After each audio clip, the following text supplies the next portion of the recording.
Hey guys, in this video you're going to see me flying the Taranis. It's going to be a little updated video guide for the Taranis.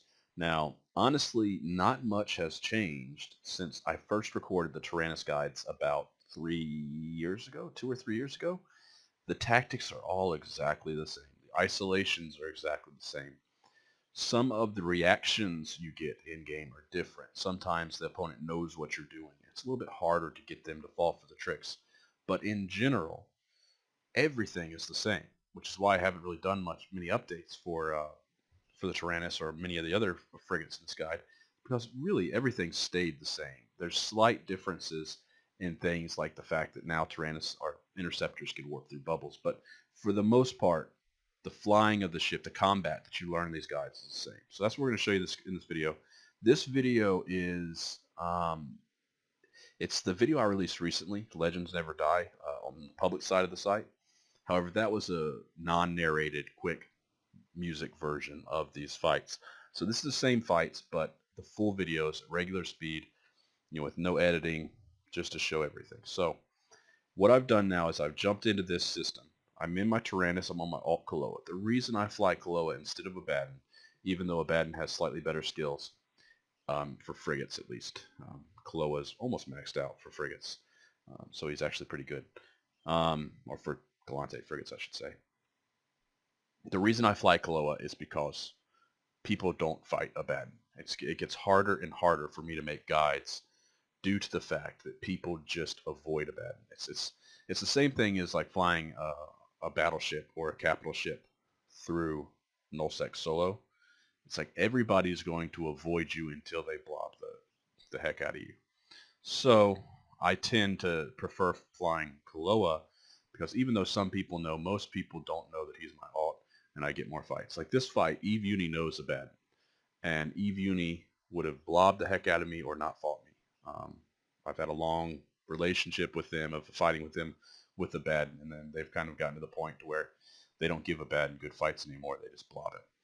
So nothing against Eve Uni. I think Eve Uni is great. It's a good group for teaching new players. So, and it's probably to their benefit. They don't give me good fights. They kill me all the time. So, anyways, this guy, Captain Morgan, I'm checking his character age. Now, checking character age, if you've been following me for a long time, you see me do it all the time. And I've had people tell me, I've done videos and stuff, and I've had people say, well, you can't check character age. You don't have time to check character age. For me, it's like, what are you thinking? Of course you can.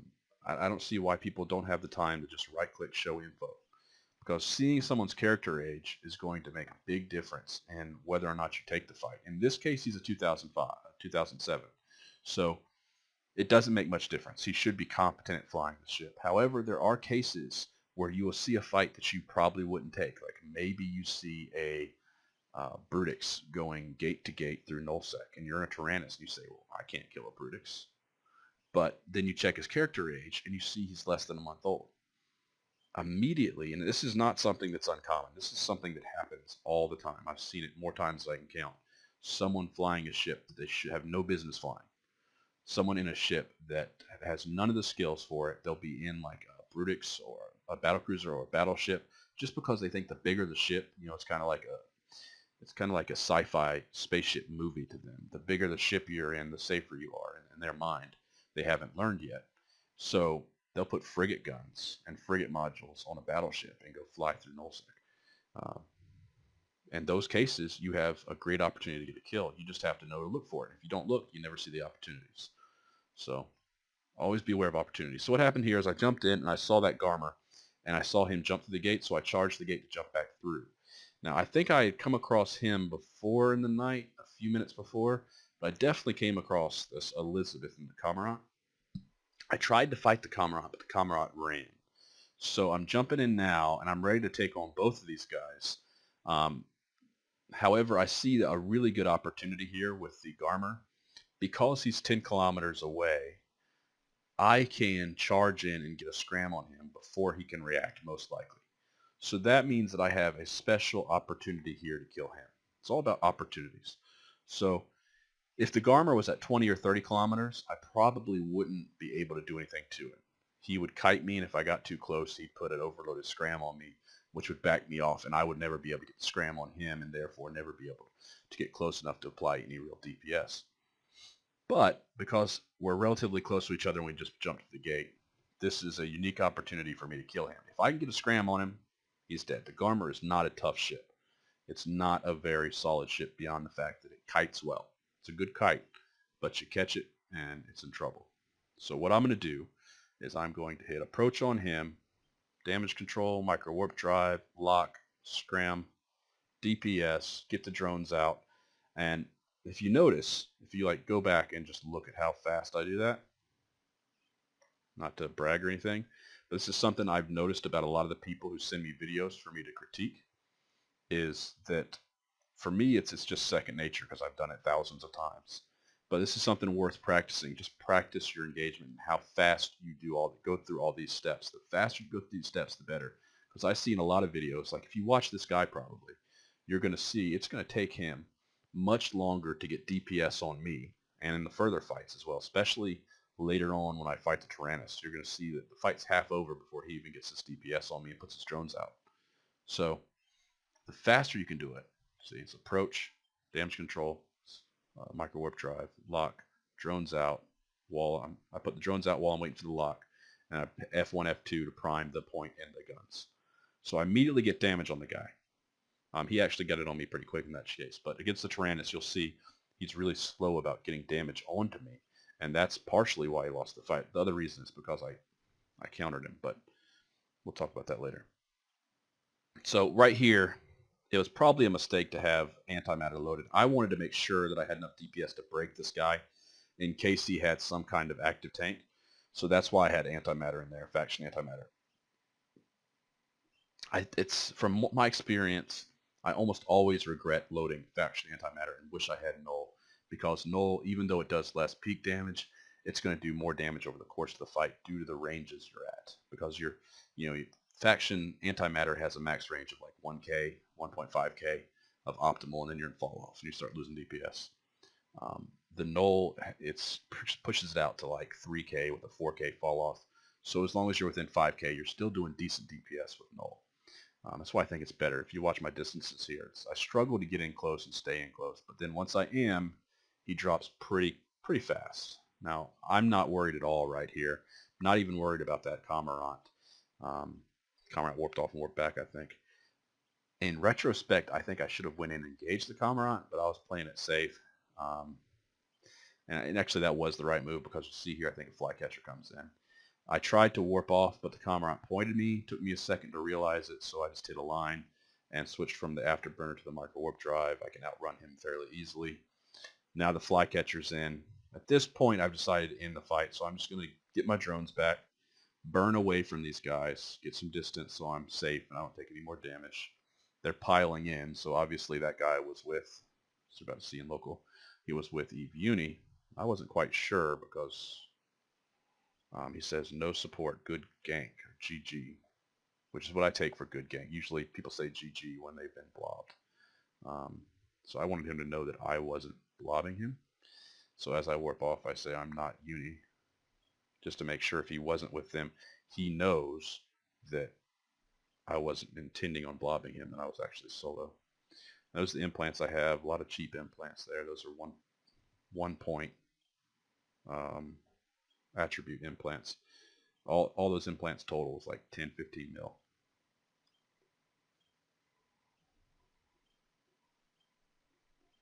And this is where it gets a little bit boring. The Cormorant's chasing me. I don't want to fight now. I'm in structure, and I've decided not to fight. I've seen that they have a little gang that they're going to try to blob me with, so I'm not really.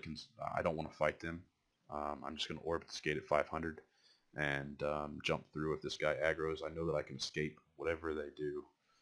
I'm at no risk. I wanted to see how valuable that kill was. It was a decent one. I think on the kill boards it came up as like 100 mil or something. Decent kill. And I'm going to fast forward a little bit here because we don't want to take all day with this. Because all I do here is he engages me, I jump through, and then I end up going to station and repairing at some point. So let me get to that. Okay, back.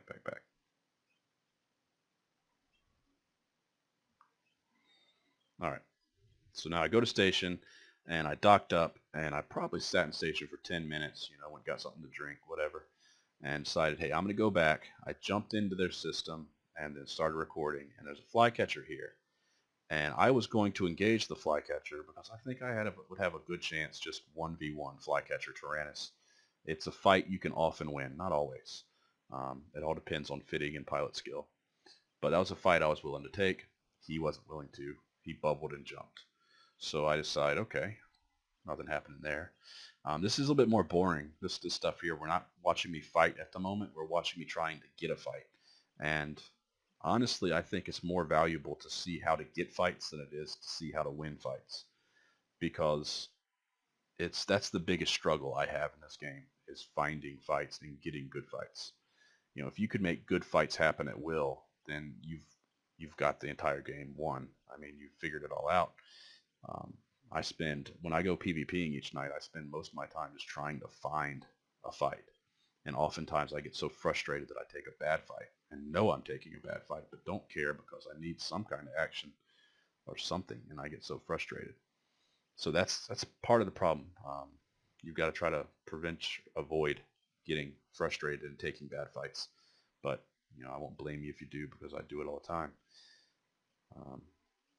It's just part of the game. It's a little bit too hard to find a good fight these days.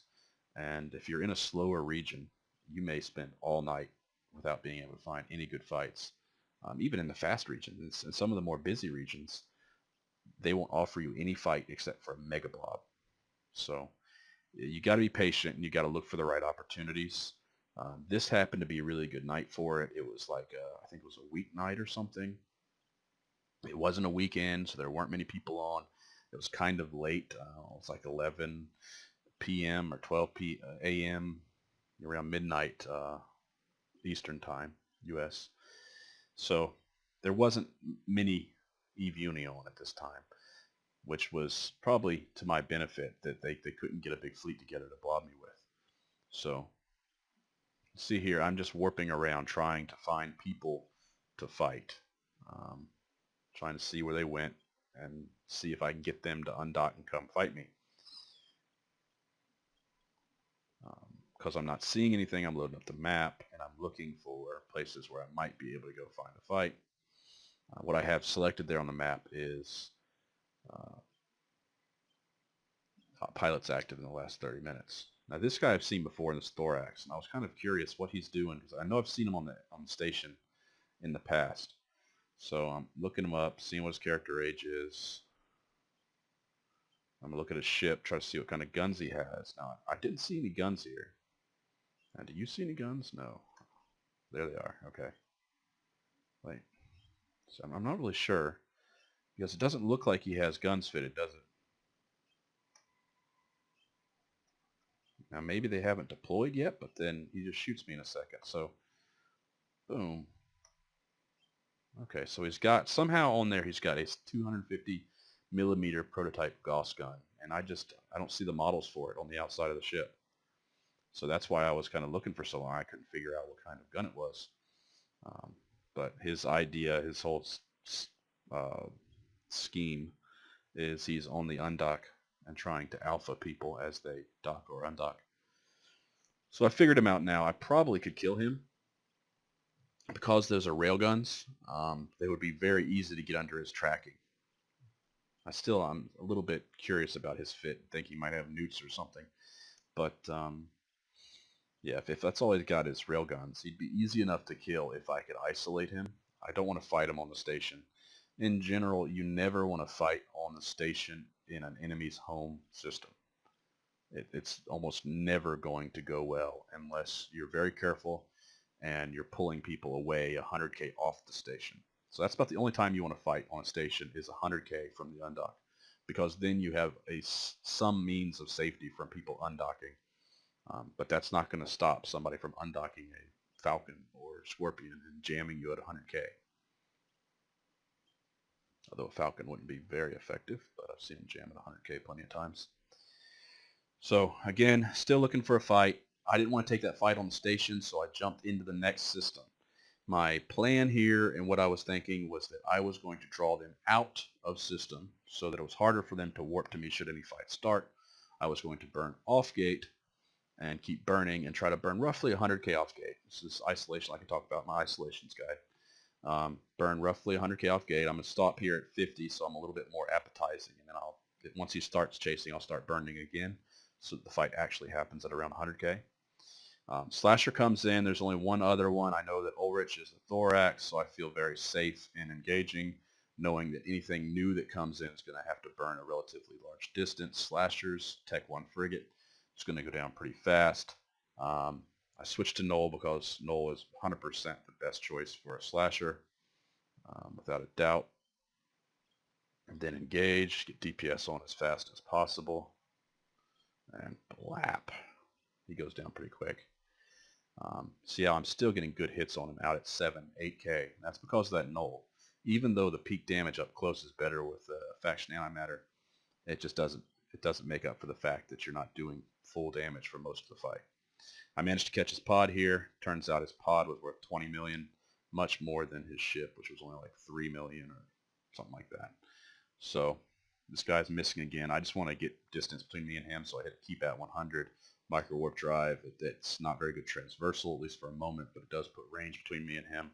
And then I can slowly, once I catch up, I can put an angle on that, and so that I'm moving at an angle away from him, just in case he's able to track.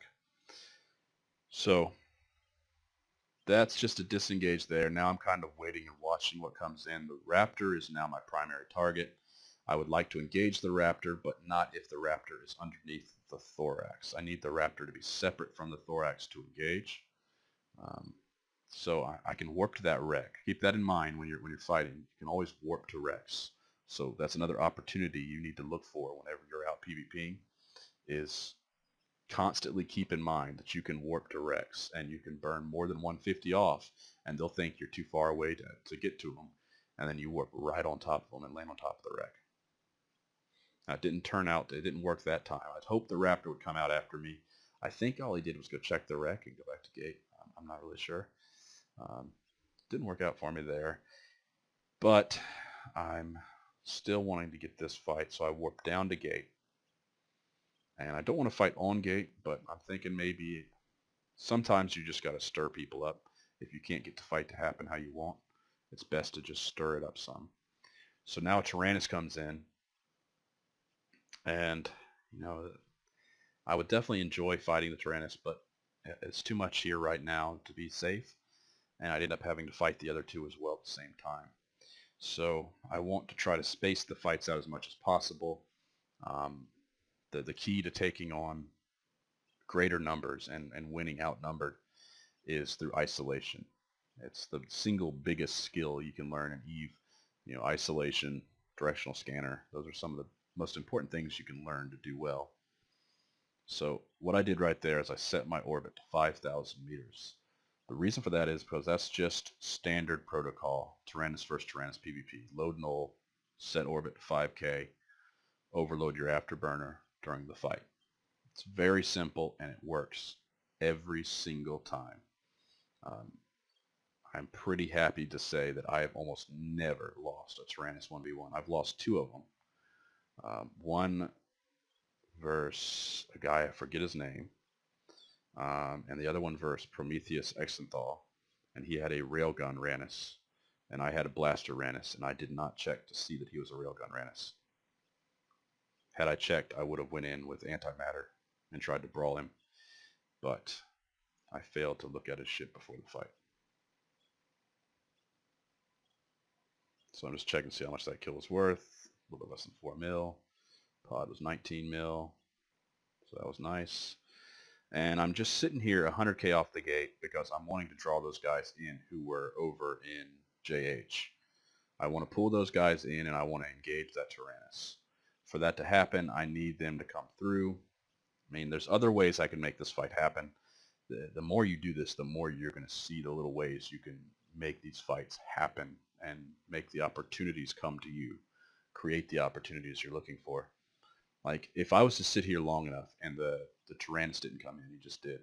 But if I was going to sit here long enough, and he didn't come in, then I could still assume that they were on the other side of the gate, right? That's a safe assumption. like I've said before, you've got to always be thinking about what your enemies are thinking. So I'm constantly putting myself in their shoes and saying, well, what would I be doing? In my mind, they're all sitting on the other side of the gate. So that's what I believe. So what I would do if they didn't come and I got bored of just sitting here at 100K is I would burn off a little bit more, past 150, warp down to the gate at 0, jump through, jump into JH, and then what I would find on the other side was what? A Thorax, a Raptor, a Taranis. What I would then do is I would put keep at 100 on the Thorax, micro warp drive, keep at 100, and burn as far as I could off the Thorax, and then turn in and engage the interceptors.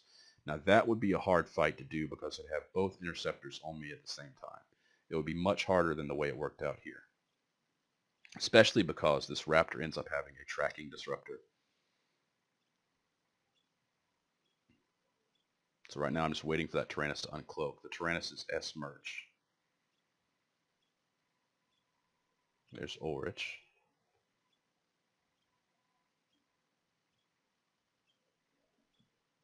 Now I'm 100K off, so Ulrich is pretty much unable to assist in the fight.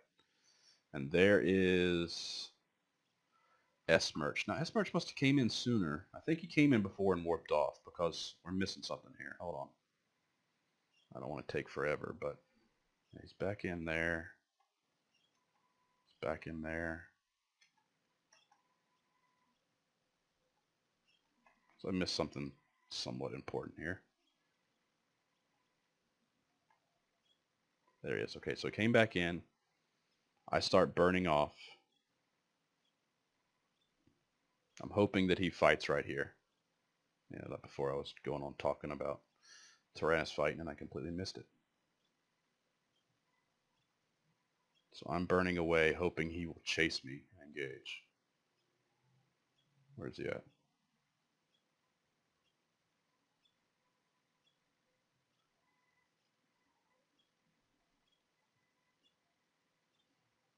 I'm roughly aligned to the station. Come on, dude. Now, instead of chasing me, he sees that I'm roughly 100K off the gate and he warps directly in front of me.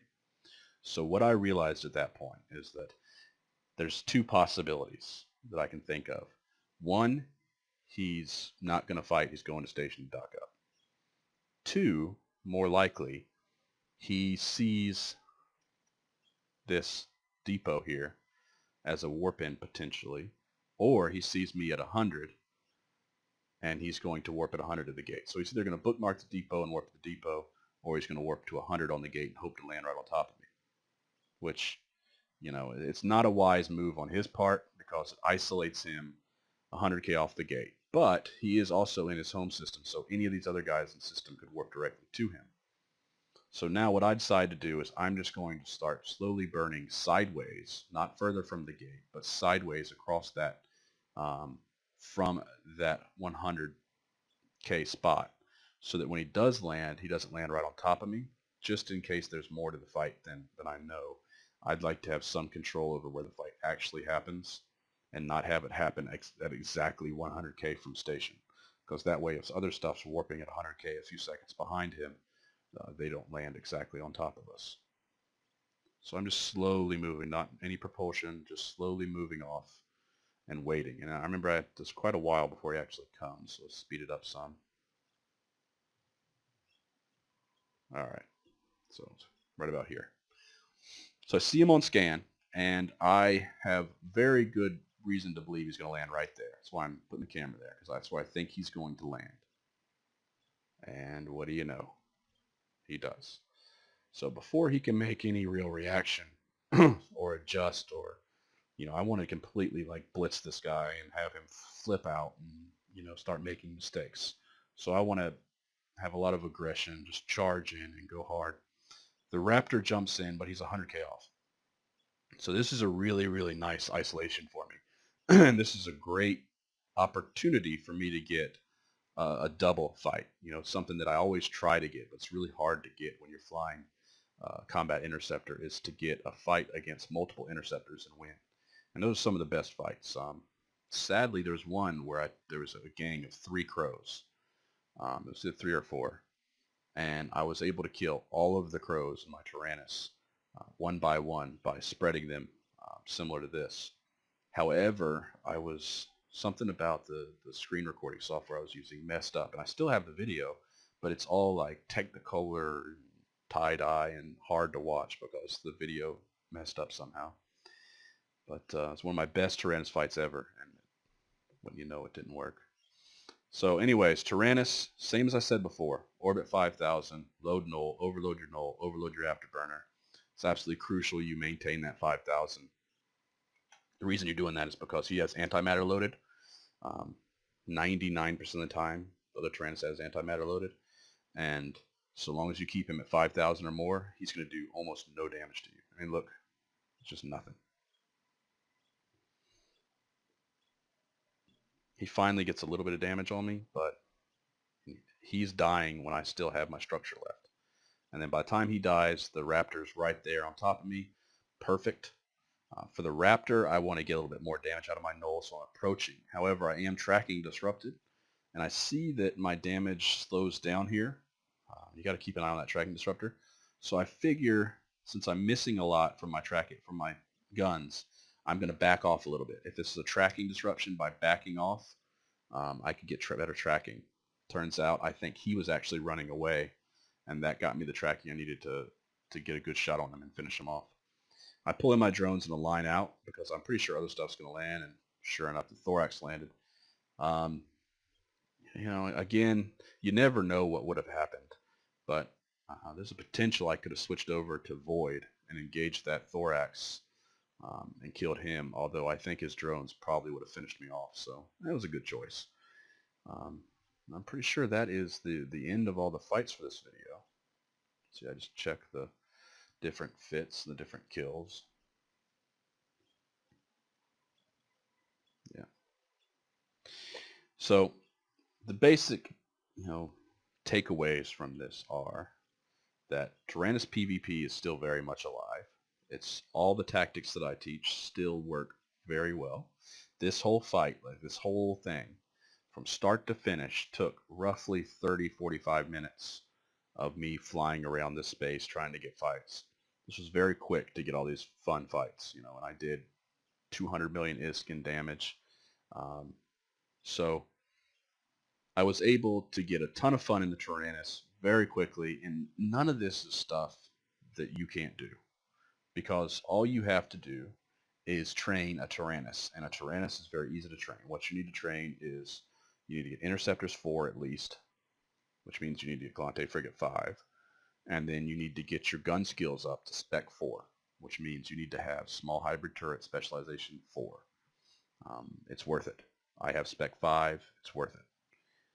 You need to get the rest of your supporting gunnery skills up to level 4 or level 5, and just really focus in your training.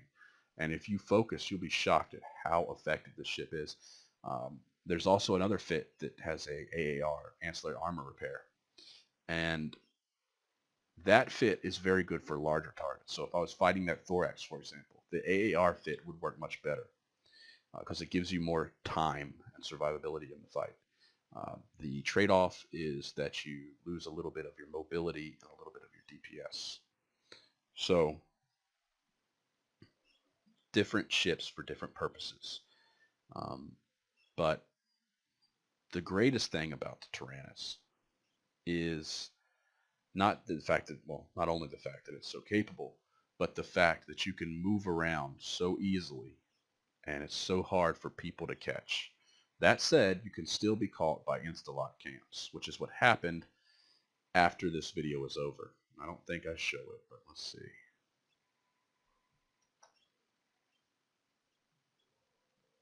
At some point, no, it's not going to show it, because it was a good 5 minutes later, I think.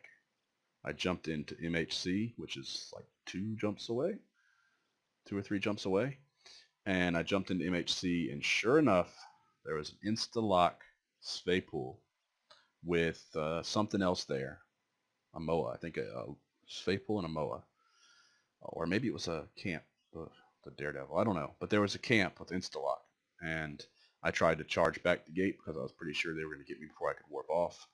Unfortunately, I didn't even make it back to the gate. They just absolutely crushed me before I got back to the gate. So keep in mind you will lose sometimes, but It's all part of the game. So don't get upset if you lose. Just go again. You know, it's a relatively cheap ship. If you're going to fly it, make sure that you can lose 5 or 10 of them and not really care that much. Make sure you have that is set aside or you already have them built. But beyond that, just get out there and do it. That's the best thing you can do. Go out there and do it. Like I've told several people in the past, go lose some ships. Go die some. Because that's the only way you're going to get used to it. The only way you're going to get over the jitters and you're going to get down to that speed of how fast you can engage and get develop the instincts of knowing what your enemy is going to do. It's just getting out there and doing it. There's a lot I can teach you in these videos, but the majority of it you got to actually do and let it sink in. And then the more you get out there and do it, the more the stuff I talk about and you see in these videos is going to make sense to you because you're going to see how it's applied. So get out there, buy yourself some Taranises, head out to nullsec and have some fun. Don't do it in faction warfare. It's too gimmicky. Go out to nullsec. Go to Aquarius, go to Syndicate, go to Delve, go out to Fade, wherever. Stir stuff up. If you can't find a fight, just mess with people. Just do whatever you can to irritate them until they give you a fight. But use the stuff you find in this guide, the isolations, and I think you'll really enjoy the Taranis.